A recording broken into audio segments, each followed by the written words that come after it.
যাতে সকলের মঙ্গল কামনা করেন। এই জন্যই আমরা সকলের আনন্দ, সকলের নিয়ে আমরা এক হইয়া কাজ করতে চাই। আমরা সকলে সমান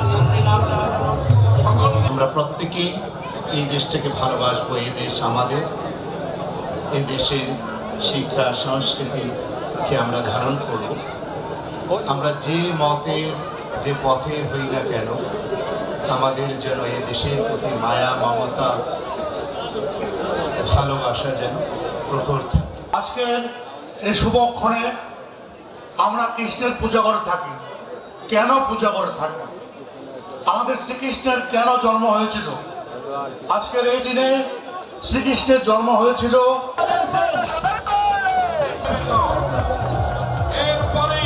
আমাদের শোভাযাত্রা গির্জা মহল্লা হয়ে, চক বাজার হয়ে